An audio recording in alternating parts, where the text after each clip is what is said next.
kala garɗo o wi wonde o yiɗi ko janngude yataw o mbo himmirani jangde nde hoto won tan wonde bande naati tan min o yomi naat taw kede mi heɓanaki ɗum mi alana ɗum coftal mi alana ɗum coppal ko hunde nde hanani wonde bandiraɓe tedduɓe ganden jangde ko ɗum nafoore wonande windere nde kala te leƴƴi ɓamteɗi ɗi kala ko janngude ɗumen ɗemɗe mumen neniji woni ɗemɗe mumen gendiji ndeki noon eɗen poti wawde wattude hen e hakkillaji meɗen ha no fewi to banggue jangde kala ko en mbaɗani ɗo jangde ala ganden wonko heddi ha heewi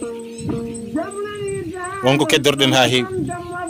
ɗum noon neɗɗo ɗo mbawɗa wonde foof ɓesgu ma eto andinde ɗumen ɗemgal maɗe neniwal kono jangguinaɓe neɗɗo a wawi wiide wonde aɗa darani pular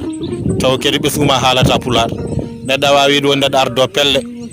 aha min ko nde ɗo fedde gardimi ko nde ɗo fedde gardimi taw sukaɓe ma hay pular kalata holko firti hay nafoore wotere ala hen ndes wona ɓeɗon cohla ko janggoɓe jangguina ɓesgu men mbaɗa fodde muɗen ha timma e nder leñol ngol ɗo hande wona wiide tan wonde ko min ardi nde toyre fedde walla min ardi nde ga fedde sa ardima fedde hay inde ma wawa windude walla ɓiɓɓe ma nanɗa hayre nanata pular e ko nandi an sa wi wonde aɗa arda fulɓe ko hunde nde amnata ko hunde nde gonɗani ko hunde kadi nde yuɓɓani ɗum noon bandiraɓe tedduɓe mbatten hakkillaji meɗen e jangde ko jangde woni hunde foof ko jangde woni hunde foof ɗo jangde ala haydara ala ɗon ɗo jangde ala ƴellitari ala ɗon bandiraɓe tedduɓe tinnoɗe e leñol ngol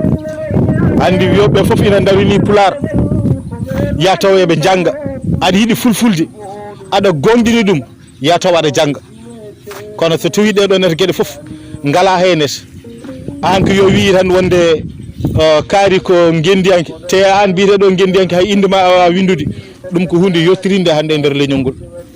ko hunde sofde te kede ko gueɗal kede ngal hanani wonde bandiraɓe tedduɓe yero Doro Diallo en gulli Mamadou Samba Diop murtuɗen Saydou Kanen Gaya Amadou Malik en kayje foof ɓe mbaɗi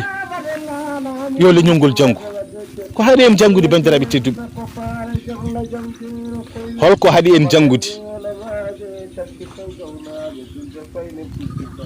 ɗum noon kettoen Alassane Demba Diouf